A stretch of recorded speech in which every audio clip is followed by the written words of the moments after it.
Halo guys, seperti biasa hari ini kita bakal ngelanjutin lagi alur cerita dari Raja Pahlawan Paling Menyebalkan. Bagi kamu yang bingung bisa tuh ke playlist kita Raja Pahlawan Paling Menyebalkan, atau kamu bisa klik link playlist yang ada di deskripsi. Untuk kamu yang udah setia nonton di obrolan Isekai, terima kasih banget. Dan sekarang ayo kita masuk ke kisah Raja Pahlawan Paling Menyebalkan part 37.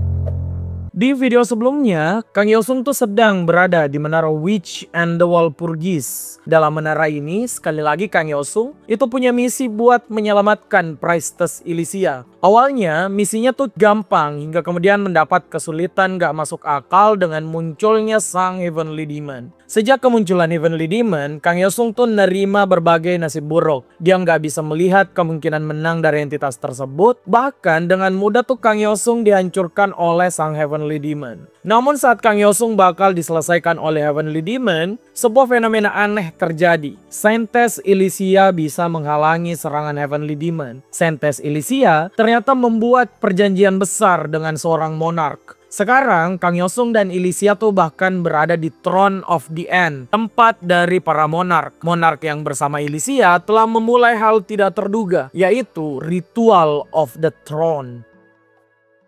Kang Yosung itu tentu saja mempertanyakan apa itu Ritual of the Throne. Langsung saja tuh monark yang bersama Elysia menyingkap sebuah tirai. Di sana itu udah ada sebuah singgasana yang telah hancur. Monark tersebut menyatakan kalau singgasana itu adalah milik Balance Monarch yang telah dimusnahkan. Karena Balance Monarch yang nggak tahu diri, monark yang bersama Elysia kemudian memberi Elysia pilihan untuk duduk di sana agar singgasananya itu jadi milik dari Elysia. Kang Yosung yang melihat seluruh proses ini kemudian sadar Ritual of the Throne adalah proses yang selama ini dia pertanyakan. Proses bagaimana seorang monark itu mengisi kekosongan tahta monark lainnya. Kang Yosung yang sadar kalau Saintess Elysia ditawari menjadi monark itu mau melompat menghentikan Saintess. Sayangnya hal itu tidak akan terjadi. Kang Yosung tuh dicegat oleh rantai emas. Kang Yosung cuma bisa berteriak kalau dunia yang diberikan sebagai ganti menjadi monark itu akan menghadapi kemalangan besar. Kang Yosung menanyakan apa itu yang diinginkan Elysia. Elysia tuh sempat tertegun dengan pernyataan Kang Yosung. Sedetik kemudian Elysia ngebuka mulutnya. Elysia ternyata udah siap dengan konsekuensi apapun yang akan dia terima. Semuanya untuk melindungi hal yang penting bagi Elysia.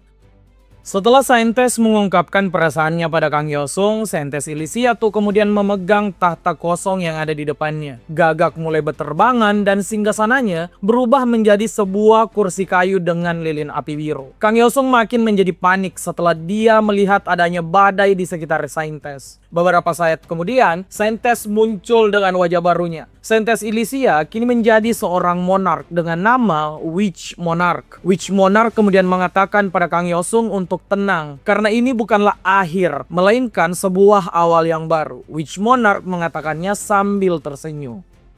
Setelah semua yang terjadi di The Throne of the End, sebuah notifikasi muncul, yaitu menara The Witch and the Walpurgis itu telah musnah. Sekarang kita tuh diperlihatkan posisi dari Elysia yang tadi nggak terlihat. Elysia ternyata didatangi oleh Witch Monarch. Elysia mengenal kalau itu adalah Saintess Elysia yang telah menjadi monark. Witch Monarch kemudian mengaku kalau dia memutuskan untuk duduk di tahta tersebut karena Elysia ingin menolong Kang Yosung. Witch Monarch yang menemui Elysia kemudian melanjutkan pembicaraannya. Dia ternyata ingin menanyakan satu hal pada Elysia. Apakah Elysia ingin terus bertarung di sisi Kang Yosung? Elysia menjawab dengan tegas kalau dia tuh udah tahu apa yang Kang Yosung perjuangkan dan ingin lindungi. Jadi Elysia tentu saja akan terus bertarung bersama Kang Yosung. Witch Monarch yang ngedenger hal ini tersenyum dan berterima kasih. Elysia itu mau menjadi rekan Kang Yosung. Witch Monarch kemudian mengajukan kontrak pada Elysia. Elysia tentu nggak akan menolak. Elysia itu meminta izin pada Assassin Monarch untuk membuat kontrak ganda dan hal itu ternyata diizinkan. Pada akhirnya Elysia mengikat kontrak dengan Witch Monarch semuanya untuk mendukung Kang Yosung. Isia yang telah mendapat kontrak monark kemudian tiba di luar menara dan mengagetkan semua orang. Isia tuh masih berdiri dan untuk pertama kali Kang Yosung malah terpuruk. Partai Sik yang juga ada di sana terkejut karena untuk pertama kali sebuah menara malah menghilang tanpa diselesaikan oleh siapapun. Beberapa saat kemudian Isia tuh mulai melaporkan berbagai hal pada Partai Sik. Partai Sik sampai menghela napas karena tahu semua hal yang terjadi, mulai dari kelahiran monark baru sampai kesulitan menara yang nggak diketahui karena kehadiran dari Heavenly Demon. Dengan adanya menara anomali seperti tadi, Partai Sik tuh sampai bingung. Dia ini tuh bisa percaya pada sistem menara atau enggak. Di atas seluruh pertanyaan di kepala Partai Sik, dia lebih penasaran dengan satu hal. Dengan kondisi menara bisa diintervensi seenak jidat oleh para monark, apa betul tuh manusia bisa menghadapi para monark tersebut? Pertanyaan Partai Sik ini tentu saja ditujukan pada Kang Yosung. Kang Yosung yang mendengar pernyataan dari Partai Sik menjawab dengan singkat, kalau semua itu jelas mustahil. Hal ini tuh membuat Isia dan Partai Sik tertegun. Nah, namun beberapa detik setelahnya, Kang Yosung bilang, melawan semua monark itu mustahil kalau Kang Yosung sendirian. Hal ini tuh makin mengagetkan semua orang karena untuk pertama kali, Kang Yosung mengaku tidak bisa membereskan semua hal sendirian.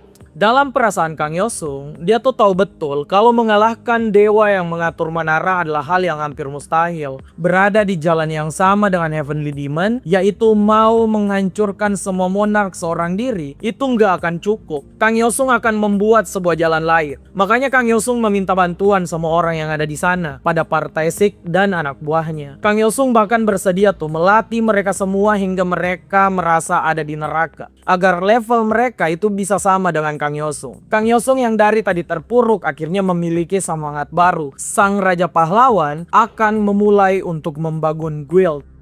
Setelah Kang Yosung mengumumkan rencananya membuat guild, hal itu langsung menggemparkan dunia. Kang Yosung tuh sampai harus membuat konferensi pers. Saking hebohnya, kabar tersebut ada banyak pertanyaan yang datang dari wartawan. Mulai dari kenapa Kang Yosung mau memulai membuat guild, hingga Kang Yosung yang ingin menabrak aturan. Karena memang membuat guild di Korea itu adalah hal yang ilegal. Kang Yosung yang melihat semua wartawan jadi heboh menyuruh semuanya antri. Kang Yosung itu bilang dia punya waktu buat ngejawab semua orang. Kang Yosung mulai dengan menyuruh wartawan paling depan untuk bertanya. Nah, wartawan ini menanyakan kenapa Kang Yosung mau memulai membuat guild. Hal ini tuh disebabkan Kang Yosung begitu terkenal melakukan solo raid dalam menara. Kang Yosung menanggapi pertanyaan tersebut dengan santai. Alasan utama Kang Yosung adalah karena dia udah terlalu lama melakukan solo raid menara. Seiring Kang Yosung terus sendirian, Kang Yosung sekarang lebih sering menerima luka ketimbang season-season sebelumnya. Hal ini tuh emang kedengaran normal dong.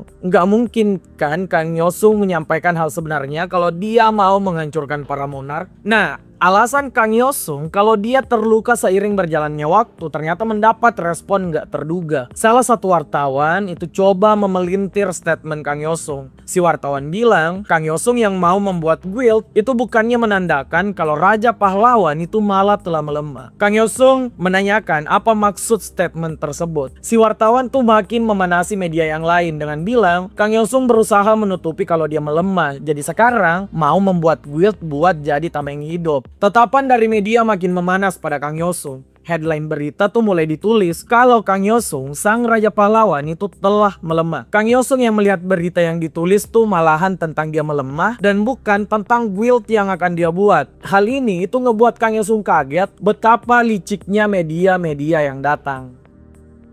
Di hari berikutnya, Kang Yosung dan Isia tuh udah duduk di sebuah ruangan. Hari ini mereka akan melakukan audisi pada kandidat anggota guild Aero King. Sebelum ada kandidat yang datang, Isia tuh penasaran dengan tindakan Kang Yosung saat konferensi pers kemarin. Ternyata saat konferensi pers kemarin, Kang Yosung tuh langsung keluar dan tidak menanggapi rumor kalau dia sedang melemah. Menurut Isia, tindakan Kang Yosung tadi itu bisa membuat rumor tersebut makin buruk. Kang Yosung kemudian nyender dan bilang kalau rumor negatif tentang dia itu nggak akan bertahan sampai seminggu. Isia tuh masih mau melanjutkan mendebat tindakan Kang Hyosung, tapi kandidat yang melamar masuk dalam guild Raja Pahlawan itu udah muncul. Kandidat pertama itu adalah orang aneh, pria berotot yang ngefans berat sama Kang Hyosung. Pria ini itu mau masuk ke guild Raja Pahlawan karena dia mau bertarung di samping Kang Hyosung. Kang Hyosung cuma tertawa kecut karena melihat pria aneh memakai merchandise miliknya. Kang Hyosung juga bilang kalau dia bakal menerima semua orang yang masuk ke guildnya asalkan melewati satu tes, yaitu bertarung mempertaruhkan nyawa mereka. Setelah Kang Hyosung bilang kalau dia cuma punya satu syarat, Kang Hyosung ngebanting meja yang ada di sana. Tanpa segan-segan Kang Hyosung langsung menyerang pria aneh yang ada di depannya. Kang Hyosung itu bahkan mengaktifkan skill terkuatnya,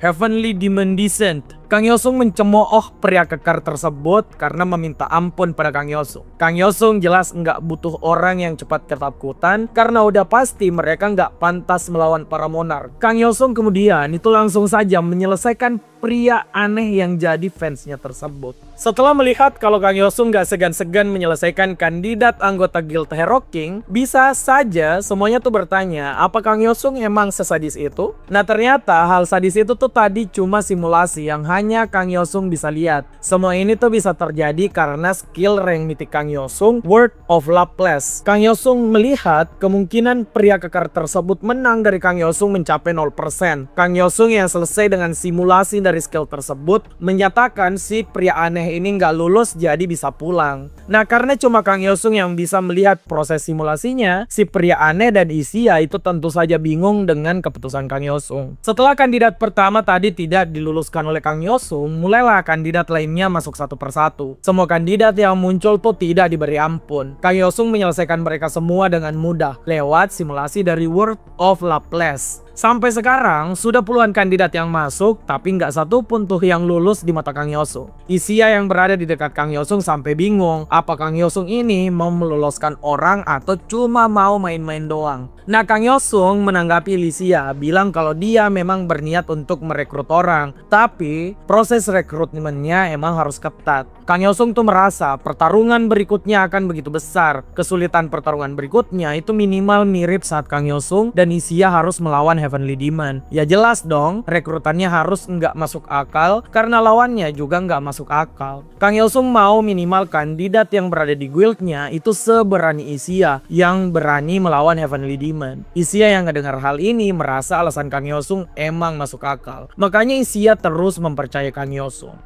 Setelah perbincangan singkat antara Isia dan juga Kang Hyosung, muncullah seseorang yang tidak terduga yang katanya mau masuk ke dalam guild Raja Pahlawan. Kang Hyosung juga bingung karena yang di depan mata Kang Hyosung itu adalah Shinseer, pahlawan dari Italia yang malah jauh-jauh ke Korea. Kang Hyosung tentu saja memiliki kecurigaan penuh pada Shinseer. Ya tapi bagaimanapun Kang Hyosung tuh butuh anggota guild. Jadi Kang Hyosung langsung saja memulai simulasinya. Saat skill Word of Laplace digunakan, Kang Hyosung tuh malah merasakan hal aneh. Notifikasi keluar kalau perhitungan simulasi tersebut nggak berhasil. Hal ini pertama kali terjadi. Kang Hyosung entah bisa menang atau bisa kalah telak. Kang Hyosung bahkan sampai berdarah tuh. Lagi-lagi karena terbebani skill tersebut yang menandakan Shinseer bisa saja lebih kuat dari Kang Hyosung. Kang Hyosung sampai tidak mengerti apa yang sedang terjadi.